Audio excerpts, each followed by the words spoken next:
जय बालाजी महाराज। ओम नमः शिवाय। आप सभी का बहुत बहुत स्वागत है आपके अपने YouTube चैनल प्रचलित ज्ञान गंगा में। आज चैत्र पूर्णिमा और हनुमान जयंती भी है, तो सबसे पहले आप सभी लोगों को चैत्र पूर्णिमा और हनुमान जयंती की ढेरों सारी शुभकामनाएं। चैत्र पूर्णिमा और हनुमान जयंती के पावन पर्व पर भगवान नारायण और बजरंगबली की पूजा का विशेष महत्व होता है। चैत्र मास के शुक्ल पक्ष की पूर्णिमा तिथि पर पड़ने वाली चैत्र पूर्णिमा का विधि पूर्वक पूजन अर्चन व्रत कथा और स्नान आदि करने से बजरंगबली का आशीर्वाद बना रहता है। कहा जाता है कि चैत्र पूर्णिमा की व्रत कथा, जो भी मनुष्य इस व्रत कथा को पढ़ता है, सुनता है अथवा कहता है, तो उनकी सभी समस्याएं और दुखों का हल हो जाता है। भगवान बजरंगबली बालाजी महाराज उनकी सभी समस्याओं और दुखों का निवारण करते हैं। चैत्र माह के शुक्ल पक्ष की पूर्णिमा पर आने वाली चैत्र पूर्णिमा का सनातन धर्म में विशेष महत्व होता है। इस दिन हनुमान जयंती का पर्व भी मनाया जाता है।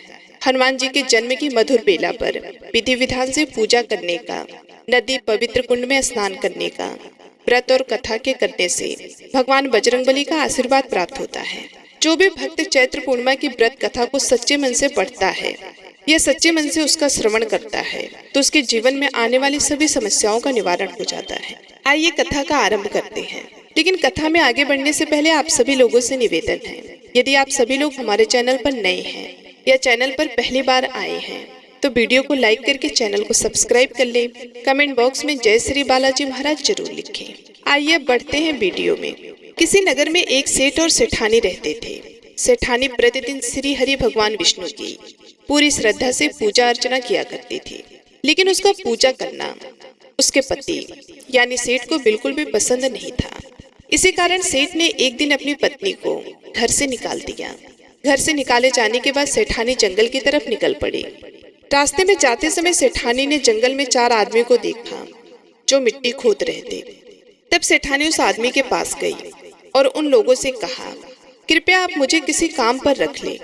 इसके बाद चारों आदमी ने सेठानी को नौकरी पर रख लिया। सेठानी के हाथ पांव बहुत ही कोमल थे, इस वजह से काम करते करते उसके हाथ पर छाले पड़ गए। सेठानी के हाथों को देख चारों आदमी ने कहा कि तुम यह काम छोड़ दो, तुम किसी अच्छे घर खानदान की लगती हो, इसकी जगह तुम हमारे घर के कामों में हाथ बटा दो। सेठानी इस काम के लिए राजी हो गई। फिर वे चारों आदमी सेठानी को अपने घर पर ले गए। वहाँ चारों आदमी हर दिन 4 मुट्ठी चावल लाते थे और आपस में बांटकर उसे खा लेते थे। यह देखकर सेठानी को बहुत बुरा लगा। अगले दिन सेठानी ने चारों से कहा, सुनो भाई, तुम लोग कल से 4 मुट्ठी की जगह 8 मुट्ठी चावल लेकर आना। सेठानी के कहे अनुसार चारों आदमी अगले दिन 8 मुट्ठी चावल लेकर आए। उस चावल को सेठानी ने पकाकर सबसे पहले भगवान विष्णु को भोग लगाया और फिर चारों आदमी को परोस दिया। जब चारों आदमी ने उस भोग लगाए चावल को खाया तो उन लोगों को बहुत स्वादिष्ट लगा। उन्होंने सेठानी से कहा, बहन, आज जो तुमने खाना बनाया है वे बेहद ही स्वादिष्ट है। इस पर सेठानी ने कहा कि यह भोजन भगवान विष्णु का जूठन है, इसी वजह से आप लोगों को यह बहुत स्वादिष्ट लग रहा है। उधर सेठानी के जाने के बाद से सेठ भूखा रहने लगा।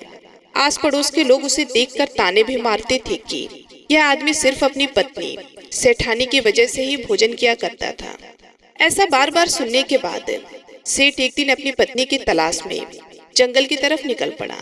रास्ते में सेठ को मिट्टी खोदते हुए वही 4 आदमी दिखाई दिए। उसे देखकर सेठ ने कहा, सुनो भाई, क्या तुम मुझे काम पर रख सकते हो? तब चारों आदमी ने उसे काम पर रख लिया, किंतु मिट्टी खोदने से सेठ के हाथों में भी छाले पड़ने लगे। यहाँ तक कि उनके बाल भी उड़ गए।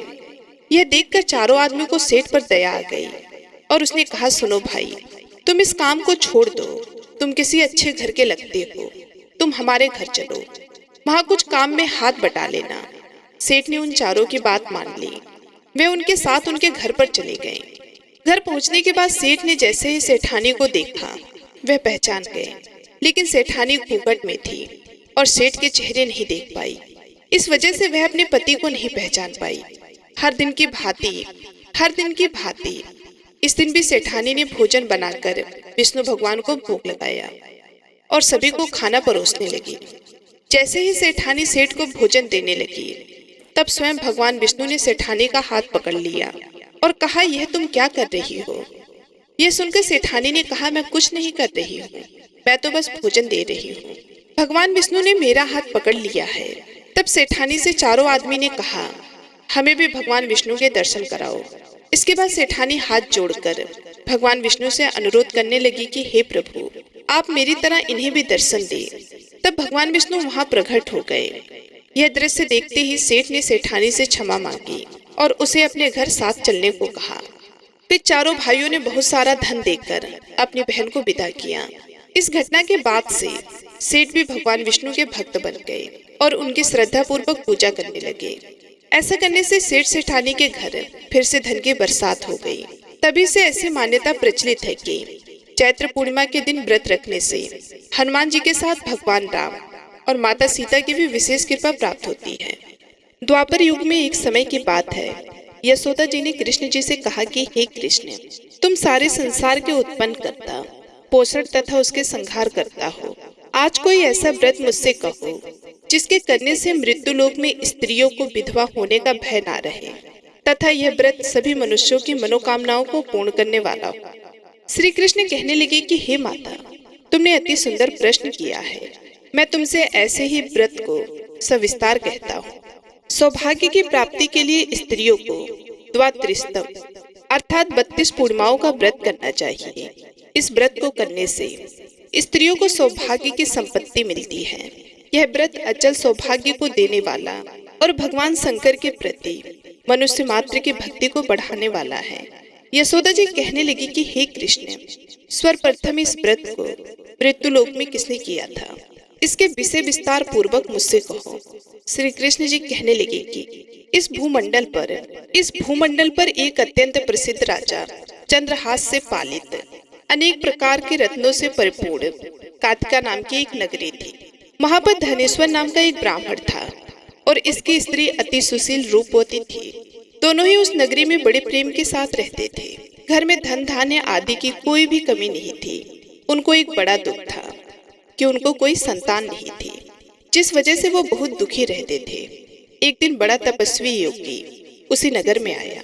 वह योगी बाकी सभी घरों से भिक्षा मांगकर भोजन किया करता था, लेकिन उस ब्राह्मण के घर से भिक्षा नहीं मांगा करता था। एक दिन योगी गंगा के किनारे भिक्षा मांगकर प्रेम पूर्वक खा रहा था कि धनेश्वर ने योगी को यह सब करते हुए देख लिया। सब कार्य किसी प्रकार से देख लिया। अपनी भिक्षा अनादर से दुखी होकर धनेश्वर योगी से बोली, और सभी घरों से भिक्षा लेती हैं, परंतु मेरे घर की भिक्षा कभी भी नहीं लेती। इसका कारण क्या है? योगी कहने लगा कि आपके धर्म हमें इस बात की आज्ञा नहीं देता, क्योंकि अभी आप गृहस्थ जीवन में एक सुख से वंचित हैं। आपके घर संतान होने पर मैं आपके घर से भी भिक्षा स्वीकार कर लूंगा। उन्होंने कहा कि जिसे संतान नहीं है उसके घर से भिक्षा लेने से मेरे भी पतित हो जाने का भय है। प्रिय श्रोताओ, धनेश्वर यह सब बात सुनकर बहुत दुखी हुआ और हाथ जोड़कर योगी के पैरों पर गिर पड़ा तथा दुखी मन से कहने लगा कि आप मुझे संतान प्राप्ति के उपाय बताइए। आप सर्वज्ञ हैं, मुझ पर अवश्य ही यह कृपा कीजिए। धन की मेरे घर में कोई भी कमी नहीं है, लेकिन मैं संतान न होने के कारण अत्यंत दुखी हूँ। आप मेरे उस दुख का हरण कीजिए। यह सुनकर योगी कहने लगे, तुम चंडी की आराधना करो। घर पहुंचकर उन्होंने यह सारी बात अपनी पत्नी को बताई और खुद वन में चला गया। वन में पहुंचकर उसने चंडी की आराधना की और उपवास किया। चंडी ने 16 दिन उसको सपने में दर्शन दिए और कहा कि हे धनेश्वर, जा तेरा पुत्र होगा, लेकिन उसकी आयु सिर्फ 16 वर्ष की होगी। 16 वर्ष की आयु में ही उसकी मृत्यु हो जाएगी। अगर तुम दोनों स्त्री और पुरुष 32 पूर्णिमाओं का व्रत करोगे तो यह दीर्घायु हो जाएगा। जितनी तुम्हारी सामर्थ्य हो उतने आचे के दिए जलाकर शिव जी का पूजा करना, लेकिन पूर्णमासी 32 ही होनी चाहिए। सुबह होते ही तुम्हें इस स्थान के पास एक आम का पेड़ दिखाई देगा। उस पर चढ़कर एक फल तोड़कर अपने घर चले जाना। अपनी स्त्री को इस बारे में बताना। सुबह स्नान होने के बाद वह स्वच्छ होकर शंकर जी का ध्यान करके उस फल को खा ले। तब शंकर भगवान की कृपा से उसको गर्व हो जाएगा। जब ब्राह्मण सुबह उठा तो उसे उस स्थान पर आम का पेड़ दिखाई दिया और वह उस फल को तोड़ने के लिए चढ़ा, लेकिन वह पेड़ पर चढ़ नहीं पा रहा था। यह देखकर उसको बड़ी चिंता हुई। उसने भगवान गणेश की उपासना की और कहा कि हे दयानिधि, अपने भक्तों के विघ्नों का नाश करने वाले, उनके मंगल कार्यों को करने वाले, दुष्टों का नाश करने वाले, रिद्धि सिद्धि देने वाले, आप मुझे इतना बल दे कि मैं अपनी मनोकामना पूरी कर सकूं। इसके बाद वह पेड़ से फल तोड़कर अपनी पत्नी के पास पहुंचा। उसकी पत्नी ने अपने पति के कहे अनुसार इस फल को खा लिया और वह गर्भवती हो गई। देवी की कृपा से उसे बहुत सुंदर पुत्र पैदा हुआ। उसका नाम उन्होंने देवीदास रखा। माता पिता के हर्ष और शोक के साथ वह बालक बढ़ने लगा। भगवान की कृपा से बालक बहुत ही सुंदर था, सुशील और पढ़ाई लिखाई में भी बहुत ही निपुण था। दुर्गा जी की कथा अनुसार उसकी माता ने 32 पूर्णमासी का व्रत रखा। जैसे ही वह 16वां वर्ग लगा, दोनों पति पत्नी बहुत दुखी हुए, कहीं उनके पुत्र की मृत्यु ना हो जाए। उन्होंने सोचा कि अगर उनके सामने यह सब हुआ तो वे कैसे देख पाएंगे। तभी उन्होंने देवीदास के मामा को बुलाया और 1 वर्ष के लिए देवीदास को काशी में पढ़ने के लिए भेज दिया। 1 वर्ष के बाद उसे वापस लेकर आ जाना। देवीदास अपने मामा के साथ एक घोड़े पर सवार होकर चल दिया। उसके मामा को भी यह बात पता नहीं थी। दोनों पति पत्नी ने 32 पूर्णमासी का व्रत पूरा किया। दूसरी तरफ मामा और भांजा दोनों रात गुजारने के लिए रास्ते में एक गांव में रुके। उस दिन उस गांव में ब्राह्मण की कन्या का विवाह होने वाला था। जिस धर्मशाला में वर और बारात के बाकी लोग रुके हुए थे, उसी धर्मशाला में देवीदास और उसका मामा ठहर गया। उधर कन्या को तेल आदि चढ़ने के बाद जब लग्न का समय आया तो वर की तबीयत खराब हो गई। वर के पिता ने अपने परिवार वालों से विचार विमर्श करके कहा कि यह देवीदास मेरे पुत्र जैसा ही है, मैं इसके साथ लगन करा दूं और बाद में बाकी सारे काम मेरे बेटे के साथ पूरे हो जाएंगे। ऐसा कहने के बाद वर के पिता देवीदास को मांगने के लिए उसके मामा के पास गए और उन्हें सारी बात बताई। मामा ने कहा कि कन्यादान में जो कुछ भी मिलेगा वो हमें दे दिया जाए। वर के पिता ने बात स्वीकार कर ली। इसके बाद देवीदास का विवाह कन्या के साथ संपन्न हो गया। इसके बाद वह अपनी पत्नी के साथ भोजन ना कर सका और मन में विचार करने लगा कि ना जाने ये किसकी पत्नी होगी। यह सोचकर उसकी आंखों में आंसू आ गए। तब वधू ने पूछा कि क्या बात है, आप उदास क्यों हो। तब उसने सारी बातें पत्नी को बता दी। तब कन्या कहने लगी कि यह ब्रह्मा विवाद के विपरीत है, आप ही मेरे पति हैं, मैं आपकी ही पत्नी रहूंगी, किसी अन्य की कभी नहीं। तब देवीदास ने कहा कि ऐसा मत करिए, क्योंकि मेरी आयु बहुत कम है, मेरे बाद आपका क्या होगा। लेकिन उसकी पत्नी नहीं मानी और बोली, स्वामी आप भोजन कीजिए। दोनों रात में सोने के लिए चले गए। सुबह देवीदास ने पत्नी को 4 नगों से जड़ी एक अंगूठी दी और एक रुमाल दिया और बोला कि हे प्रिय, इसे लो और संकेत समझकर स्थिरचित हो जाओ। मेरे मरण और जीवन जानने के लिए एक पुष्प वाटिका बना लो, उसमें सुगंधित वाली एक नवमल्लिका लगा लो, उसको प्रतिदिन जल से सींचा करे और आनंद के साथ खेलो कूदो। जिस समय और जिस दिन मेरा प्राणांत होगा उस दिन यह फूल सूख जाएंगे। जब ये फिर से हरे हो जाए तो जान लेना कि मैं जीवित हूँ। यह समझाकर वह वहां से चला गया। इसके बाद जब वर और बाकी बाराती मंडप में आए तो कन्या ने उसे देखकर कहा कि यह मेरा पति नहीं है, मेरा पति वह है जिसके साथ रात में मेरा विवाह हुआ था। इसके साथ मेरा विवाह नहीं हुआ है। अगर ये वही है तो यह बताए कि मैंने इसको क्या दिया है।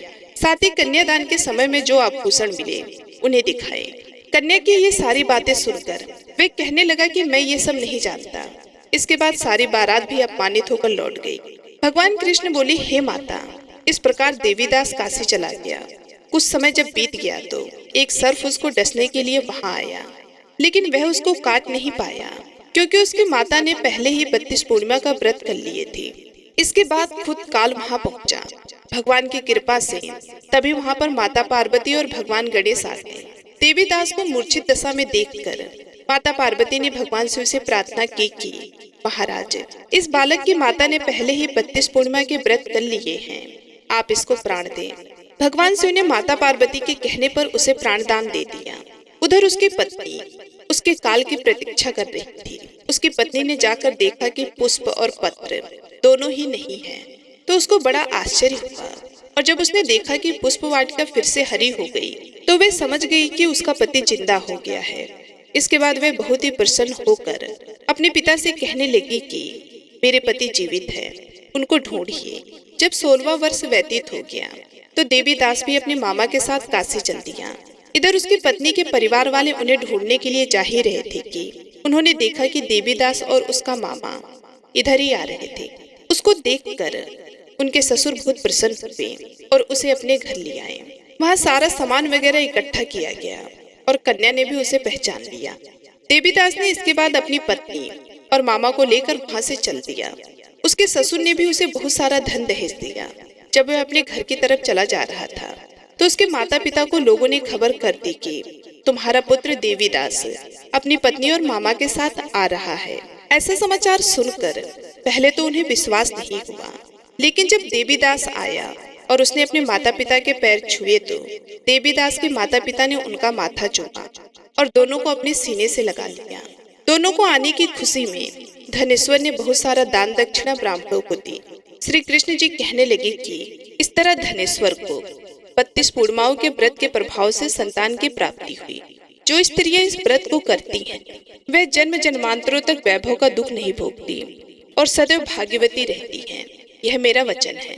यह व्रत संतान देने वाला और सभी मनोकामनाओं को पूरा करने वाला है।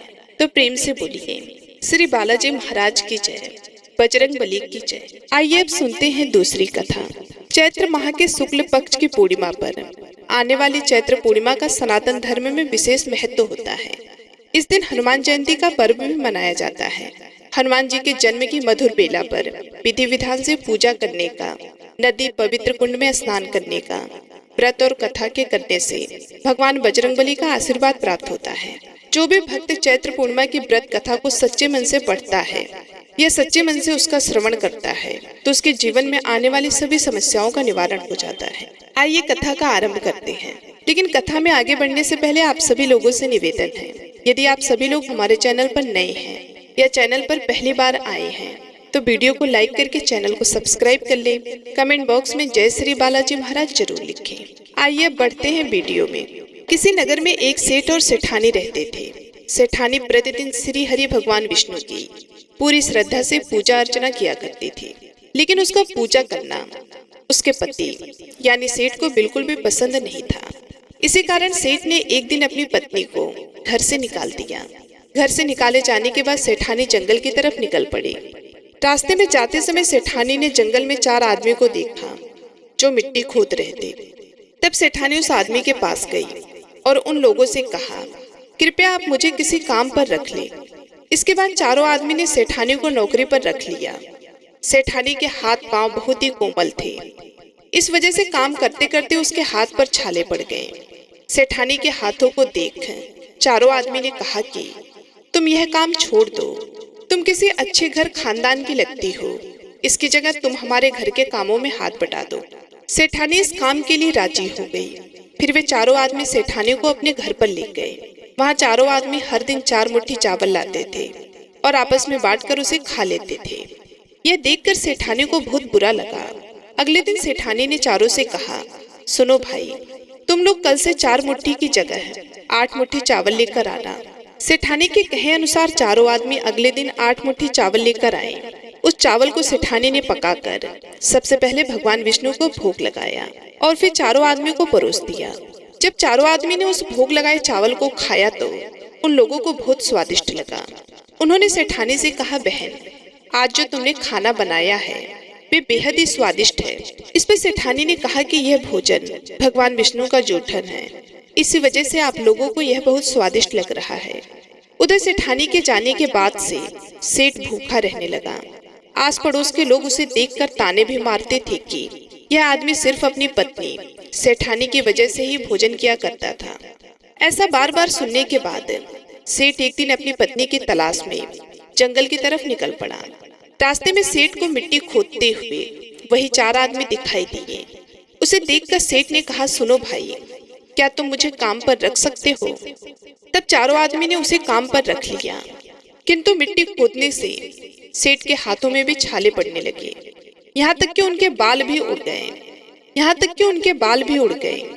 यह देखकर चारों आदमी को सेठ पर दया आ गई और उसने कहा, सुनो भाई, तुम इस काम को छोड़ दो, तुम किसी अच्छे घर के लगते हो, तुम हमारे घर चलो, वहाँ कुछ काम में हाथ बटा लेना। सेठ ने उन चारों की बात मान ली। वे उनके साथ उनके घर पर चले गए। घर पहुंचने के बाद सेठ ने जैसे ही सेठानी को देखा वह पहचान गए, लेकिन सेठानी घूंघट में थी और सेठ के चेहरे नहीं देख पाई। इस वजह से वह अपने पति को नहीं पहचान पाई। हर दिन की भांति इस दिन भी सेठानी ने भोजन बनाकर विष्णु भगवान को भोग लगाया और सभी को खाना परोसने लगी। जैसे ही सेठानी सेठ को भोजन देने लगी, तब स्वयं भगवान विष्णु ने सेठानी का हाथ पकड़ लिया और कहा, यह तुम क्या कर रही हो? यह सुनकर सेठानी ने कहा, मैं कुछ नहीं कर रही हूँ, मैं तो बस भोजन दे रही हूँ। भगवान विष्णु ने मेरा हाथ पकड़ लिया है। तब सेठानी से चारों आदमी ने कहा, हमें भी भगवान विष्णु के दर्शन कराओ। इसके बाद सेठानी हाथ जोड़कर भगवान विष्णु से अनुरोध करने लगी कि हे प्रभु, आप मेरी तरह इन्हें भी दर्शन दे। तब भगवान विष्णु वहां प्रकट हो गए। यह दृश्य देखते ही सेठ ने सेठानी से क्षमा मांगी और उसे अपने घर साथ चलने को कहा। फिर चारों भाइयों ने बहुत सारा धन देकर अपनी बहन को विदा किया। इस घटना के बाद से सेठ भी भगवान विष्णु के भक्त बन गए और उनकी श्रद्धा पूर्वक पूजा करने लगे। ऐसा करने से सेठ सेठानी के घर फिर से धन की बरसात हो गई। तभी से ऐसी मान्यता प्रचलित है कि चैत्र पूर्णिमा के दिन व्रत रखने से हनुमान जी के साथ भगवान राम और माता सीता की भी विशेष कृपा प्राप्त होती है। तो प्रिय भक्तों, उम्मीद करती हूँ ये कथा आपको बेहद ही पसंद आई होगी।